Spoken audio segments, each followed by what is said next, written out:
Sveiki, štai nusipirkau trūkstamas dalis, guolius, tepalą ir dabar bus galima sudėti mūsų visureigį sunkvežimį, žiūrint kaip čia kas nori pavadinti, atgal į vietą ir bus kaip ir paruošta važiavimui, kol kas nors kitkas sulūš.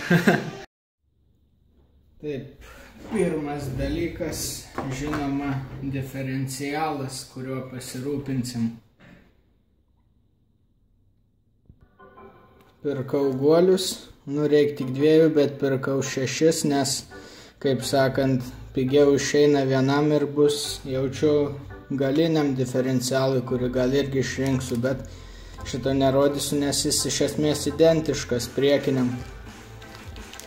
Taigi pradėsim nuo to, kad reikia pasiimti diferencialą, išlupti viską, atsiminti kurią pusę, kaip aš vis užmirštu. Ir įdėti naujus guolius. Jei, naujos dalis.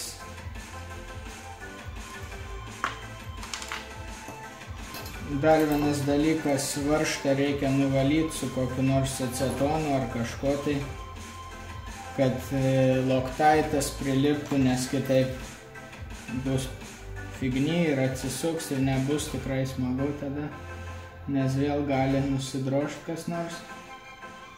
Man iš tikrųjų anksčiau buvo atsisukę, gal tas ir pastumėjo tą susidrožimą dantračio, nes jis biškį nukentėjo, kai atsisukęs buvo. Gali būti visiškai įmanoma. Aišku, reiktų ir čia va šitą dalį išvalyti, nes viduj, kur sriegis, tai irgi bus pilna šlamšto. Tepalo ar kažko tai. Įtariu netgi imsiuos tokių ekstremalių priemonių, kaip išplovimas, kad tikrai nuriebalinčiau biškį acetoną.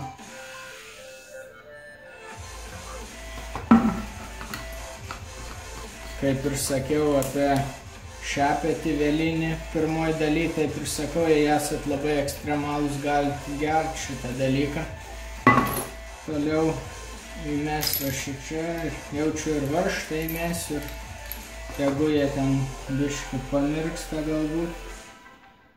O per tą laiką pažiūrėsim, kaip guoliai suvaryti. Ups, kažką pamirčiau. Nieko svarbaus tikriausiai.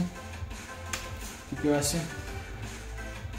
Net nežinau, pažiūrėsiu, ar matot normaliai tą guolį. Jo, aišku, nesufokusuota niekas. Čia guolis yra dengtas metalu. Aš nusipirkau tipo geresnius, kurie yra dengti guma, guminiai sylai. Paimsim porą. Štai tokius va. Šitie guoliai turėtų būti daug atsparesni nešvarumams, nes pati guma užsandarina labai neblogai jos. Ir aišku, klibėjimo šitie guoliai jau nebeturės, nes jie juk nauji ir šiaip geresni už originalius. Abiem atvejais geresni ir kad nauji ir kad šiaip geresni, tie ir nauji jaučiu biškį klibėjo. Dabar gal reikia biškį paskalanduoti šituos, kad būtų tikrai nuriebalinta. Ištrauksim, nes Loctitas tikrai nelaikys, jeigu bus ten kokių nešvarumų. Čia faktas, galima jau žinot 100%, kad bus problemų. Tai dantratis naujas, nors ir varžtas iš esmės su juo neturi ryšio. Tai toliau patį varžtą išgrebuosim, kaip nors. Ištaškiau viską. Taip, varžtą išgrebuosim, supilsim acetoną atgal. Gal laikys, dabar jaučiu raudonų Nors pas man net ne Loctite'as kažkokia kopija, nu bet tas pats dalykas su raudona versija, kuri tipo stipri, užvarysim ir žiūrėsim. Įmam guolius, taip, abi pusės dengtos, būna viena pusė metalų dengta, o kita guma, čia abi metalų. Dar vienas dalykas dėl šimų, šitie šudukai atseit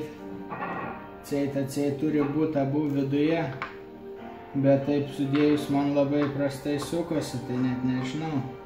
Dabar pažiūrėsiu su naujais guoliais, tarkim pagal instrukciją įdėti. Guoliai truputį laisvoki ir ant velino, kas nėra labai optimalu, kaip senas, tas pats. Jo, jie biški laisvoki ant velino, kas tikrai netobula. Tai pabandom pagal instrukciją abu į vidų įdėti. Abu į vidų, tada krumpliaratį. Ir tada galiausiai varžtą. Žinoma, pažiūrėsim dar kartą, bet aš kažkodėl abejoju, nes bus tas pats rezultatas kaip ir vakar, tikriausiai taip sudėjus labai drošis. Kažkas čia keisto, bet yra kaip yra. Nu jo, kažkaip. Nu bet čia tipo pagal instrukciją.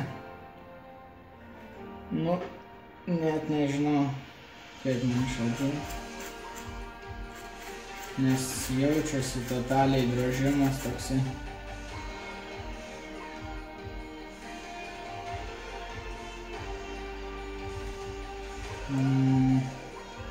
Taip, reikia uždengti, pabandyti.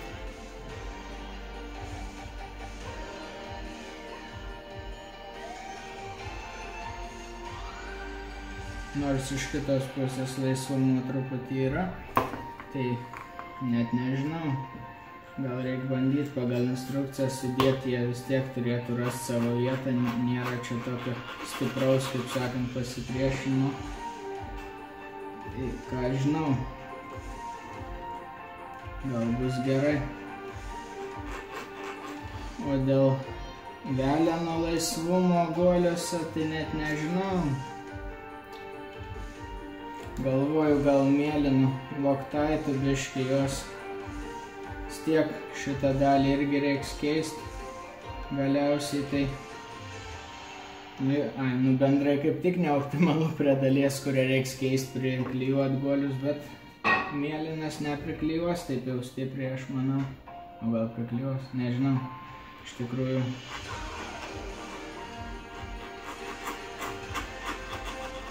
Gal net nereikia, iš tikrųjų neturėtų čia taip problemų susidaryti, aš manau.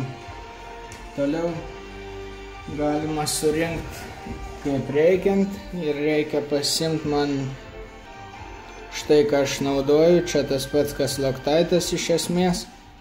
Raudoną užvarysim, nes čia tokia vieta, kuri tikrai mėgsta atsisukti.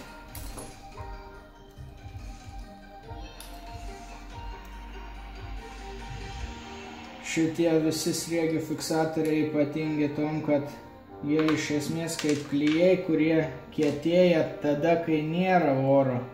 Iš esmės atvirkščiai kitiem klijam įprastiem. O daugiau tai nieko čia tokio ypatingo nėra. Esmė, kad kai jisai negauna oro įsuktas ir jis tada kietėja. Dėl to varžtai gali gulėti ilgiausiai su juo.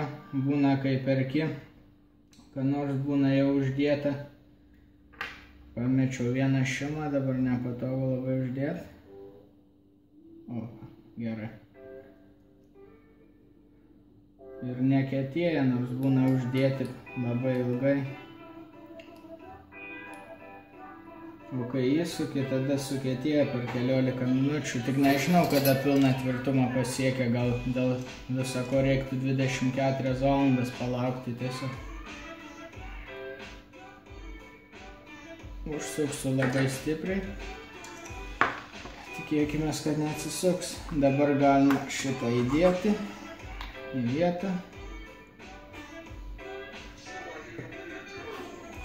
Toliau uždėsiu dar tepalo. Šiaip žinau, kad žmonės naudoja tokį tirštą tepalą panašų į motorinio pjūklo, kur būna tokiam švirkšte arba trimerį.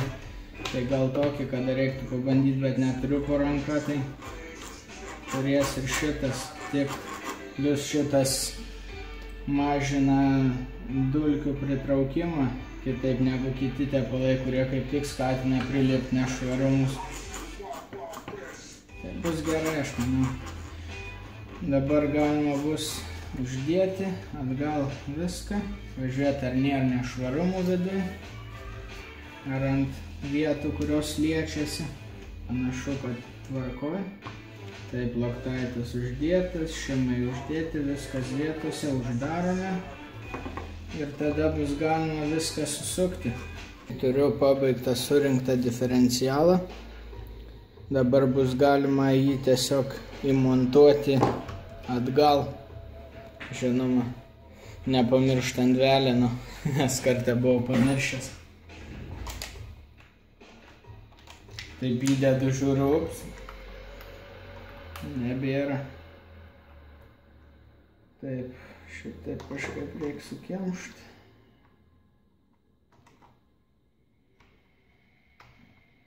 Taip, pataikyti viską reikia. Va, ir viskas pataikėm. Ir reikia tų guminių žiedelių nepamest, auringų. Dabar nesu tikras, ar diferencialė buvo. Galima suprast, pajudinus veleną. Jo, yra. Tai reiškia, kaip ir turėtų tvarkoj būti. Toliau, žinoma, šitas kalnas varžtų, kuriuos reikia susukti atgal. Bet ir gerai iš tikrųjų, kad jų čia tiek daug pridėta, nes juk sustiprina viską. O tai paskui važiuos išsiraus pusę mašinos, tai irgi nebus labai gerai.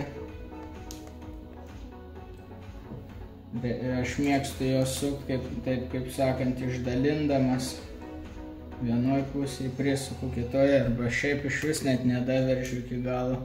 Pirmiau sudedu visus, kad viskas rastų savo optimalią poziciją ir gerai laikytų.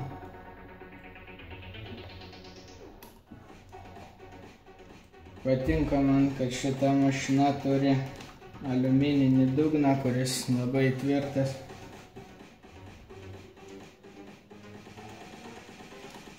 Gal kiek sunkesnis už plastikinį, bet manau tikrai verta, nes tiesiog dalis, kuri tikrai nesulūš, jau nežinau, reiktų pasistengti, kad sulenkt ar kažką padaryti tokiai plokštai. Tiesiog gerai čia yra padaryta šito atžvilgiu. O jau galvau, nebėra varžtų, bet ne, viskas yra, viskas vietoj. Štai tai viskas susuku. Ir galima užverždinėti gražiai, nepersistengiant.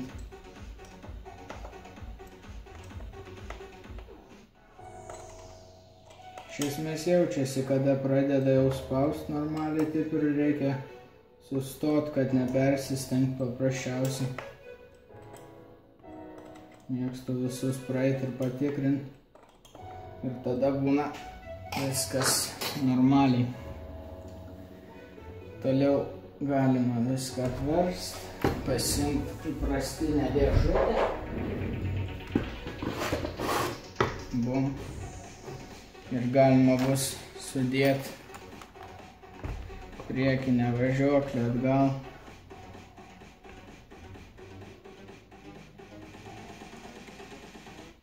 CVD patys velenai šitie viškiau pasijudėję pas mane. Juos aš mėgstu įdėti šitą tepalą, nes jis kaip tik nelipdo nešvarumo, jos nustumia, kas man patinka. Akivaizdu, kad jie nešvarumai nesikaupia čia. Nors atviri šitie nėra geras dalykas, norėjau kokias gumas pritaikyti, kaip būnant kai kurių modelių uždengimui, bet paprasčiausiai nėra vietos jom čia. Nors gal kažką būtų galima, bet jau ne su šitais, nes neverta tiesiog, jie jau pasidėvėję, tai kai pareis, tada galima bus naujiem kažką galvoti. Čia nėra prasmės, daryk čia, sandarink jos, bum ir sulūš iš karto ir tada reiks vėl viską nulupinėti, nuiminėti.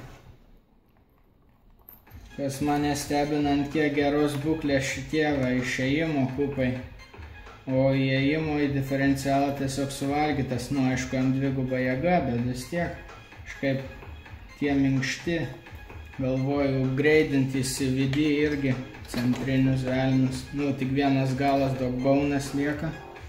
Ir visai nieko, sakyčiau, būtų.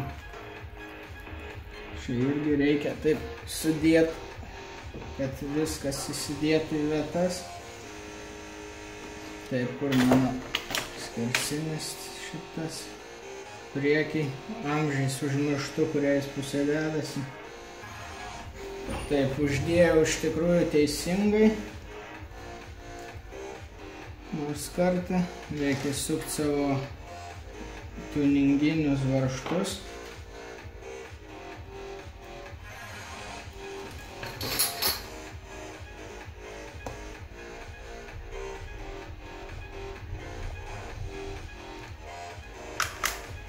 Galėjau, aišku, nusipirkti modelinių varžtų, bet tai reikėjo važiuoti, aš pamečiau kažkokiu būdu, ar tai kitur netokie buvo, norėjau kitur sutvarkyti, o tada šitas dalis dėjau pabaigoje ir čia tiesiog reikiamo ilgio kryžminius įmečiau. Iš tikrųjų, jokio skirtumo nėra, tik prisukime nėra taip malonu prisukinėti kaip šešiakampius, o taip jokio čia skirtumo nėra. Aišku, svarbu nepersukti, nes kryžminiai atsuktuvai gan masyvus dažnai, palyginus su šito, kuris plonesnis gerokai, kas reiškia mažiau jėgos tam pačiam pojūčiui. Tada trauklės į vietą reikia prikabinti. Po biškį viskas susidės. Čia, manau, tikrai ne paskutinis video apie šitą aparatą, nes įvairių smulkmenų ir šiaip dalykėlių įdomių esu matęs ir tiesiog sugalvojęs, kurios norėsiu pabandyti, tai manau, pakursiu kokiu video apie tai.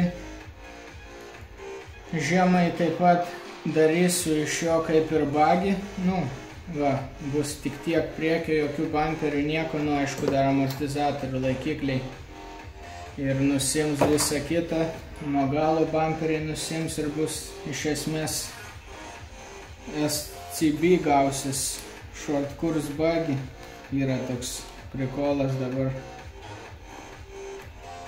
Ir dėsios padangas, tas smėliui skirtas su mentelėm, lopetėlėm, ar kaip čia pavadinti, pedal tires. Ir bus krūtai visai, manau, per sniegą.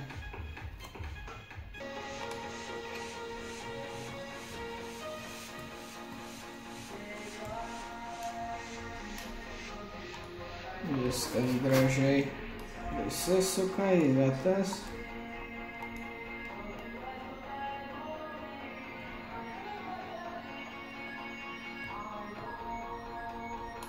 Iš tikrųjų netiek daug ir skiriasi tie visi RC. Labai minimalūs skirtumai yra, pavyzdžiui, tarp šito ir visais varomo bagio, tai dydis biškį skiriasi, šitas didesnis, o taip tai visi sprendimai iš esmės identiški, nėra ten tokių jau skirtumų. Kas skiriasi iš esmės tai kėbulas, daugiau tai su jais tiesiog nėra ten tokių jau skirtumų. Šitie varžtai tokie keisti, labai guminis toks jausmas, sunkoka pajaus, kada užsiveržia. Taip galima pažiūrėti. Ir sukasi viskas. Taip sukasi, bet ar į tą pusę? Jo, teisingai viskas sukasi. gerai. Viskas veikia. Toliau galima šitą įmesti vietą. Taip, nešvarus truputį. Svarbu visada paviršius, kurie liečiasi, pravalyti, kad gražiai susidėtų viskas ir neliktų kokių ten tarpų ar neprisilietimų. Šitas yra iš esmės smūgių sugeriklis, specialiai padarytas kaip koks ovalas, kad galėtų spiruokliuoti šitai kur nors atsitrenkus ir sugert smūgius, kad kuo mažiau būtų perduota tolimesniems komponentams. O toliau tai bumperiai, nesąmonės visokios dėsis, aš manau šitą nefilmuosiu, aš čia nebus įdomu.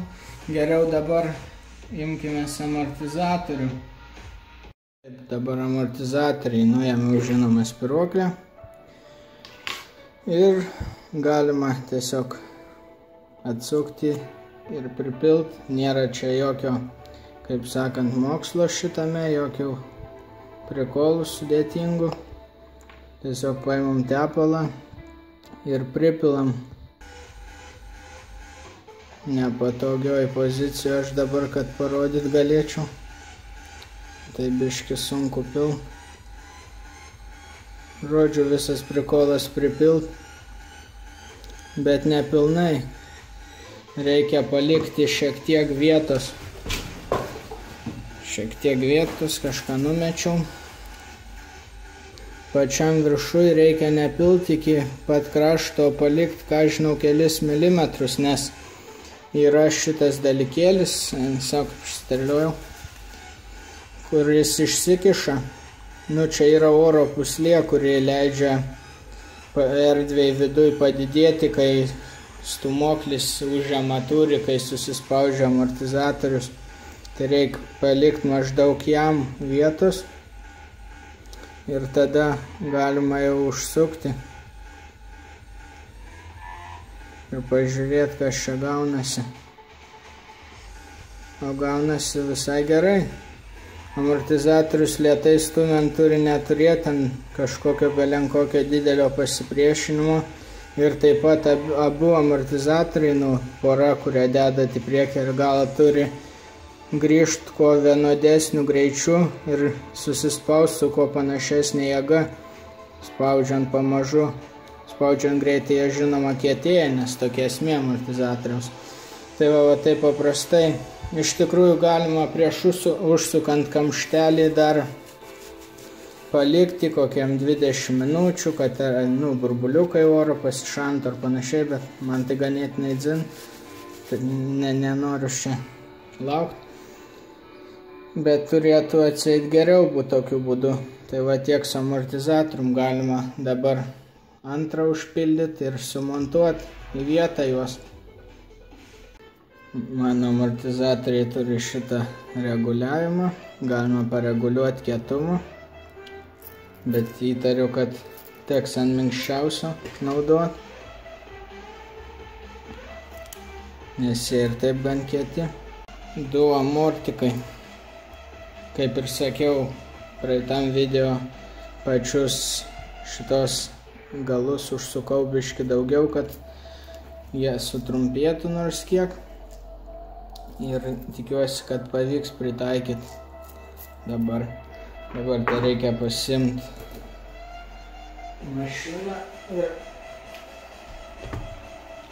uždėti amortikus. Žinoma, čia yra daug pozicijų amortizatoriam, pavyzdžiui, čia skylės skirtingos. Tai tiesiog geriausia rasti jum optimalų variantą, koks jis jums geriausiai veikia, ir pilna visokių pamokų yra iš esmės internete parašyta viskas, kaip koks pozicijos pakeitimas amortizatoriaus ar pakaboj, ką darant, kas ką įtakoja. Tai kas norit nusistatyti taip jau normaliau, tai tiesiog susiraskit ką nors tokio. O aš tiesiog bandysiu tokį variantą, per vidurį viršui, o apačioj net nežinau, kur dėsiu, bet turbūt ilgis amortizatoriaus mano pasirinkimus apribos, nes matau tik į kraštinę skylę galiu dėti. Tai taip ir padarysiu tiesiog.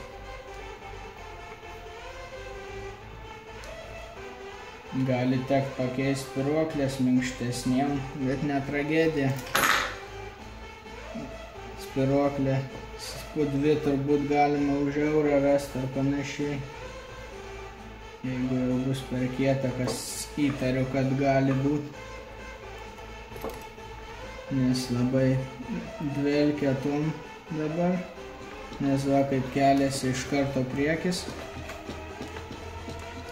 Iškart į padebesius. Tai visiškai įmanoma, kad bus prikolas su šitom. Pažiūrim, kaip stovi. Jo, stovi pasikėlęs. Dar net nežinau, ar nereiks dar tirštesnio tepalo. Nors gal ir ne, nes jau nėra spyruokliavimo, smūgis sugeria, o iš esmės spyruokliuoja po to ne tiek daug, tai gali būti, kad ir tiks važiuojant labai nelygiais keliais. Bet esmė, kad iškelimas žiaurus, priekis pakilęs ir va, keliant jisai net nenukrenta nei kiek žemiau savo svoriu iki pilno, kaip sakant, pilna eiga išnaudota pakabos, kas tikrai nėra gerai. Tai tiesiog man reikės greičiausiai įsidėti gal senasias spyruoklės, visiškai kitas vaizdas, bet ką padarysi. Aišku, galėsiu tiesiog šitas nusipirkti, gražias tokias, minkštesnės ir viskas. Čia man soft iš vis reikia. Aišku, uždėjus kėbulą, uždėjus bamperį, viskas sudėjus, truputį susiplos viskas, tai pažiūrėsiu, kaip ten. Na štai įdėjau maksimaliai įstrižai amortizatorius, tai dabar jau taip jau pakenčiama, nes lieka biški dar eigos. Kai jis susistovi normaliai, tai yra dar, tai čia jau galima būtų iš esmės pabandyti, kaip jis elgsis, nes visai smagu tiek aukštai nuo žemės. Jeigu jausis kažkaip keistai ir kažką tai blogai važiuos, tai jaučiu tiesiog minkštesnės spyruoklės įdėsiu ir tada turėtų būti gerai. O dėl pačio tepalo, tai ir šitas atrodo gali būti per skystas, nes visiškai biškai jaučiasi to amortizavimo, bet nežinau, čia tokie keisti amortizatoriai iš tikrųjų. Labai didelės skylės stūmokliai, tikriausiai, nes aš net nežiūrėjau normaliai. Na tai va tiek šiam kartui. Mano aparatas dabar jau iš esmės yra važiuojantis ir galima bus biškį pasidraskyti, kada ir pažiūrėti, kaip kas vyksta, tada galima bus nuspręsti, ko trūksta, ko reikia, ko nereikia ir panašiai. Tai tiek šiam kartui, jei patiko, prenumeruokit, spauskit patinka ir taip toliau ir panašiai ir sėkmės konstruojant. Iki.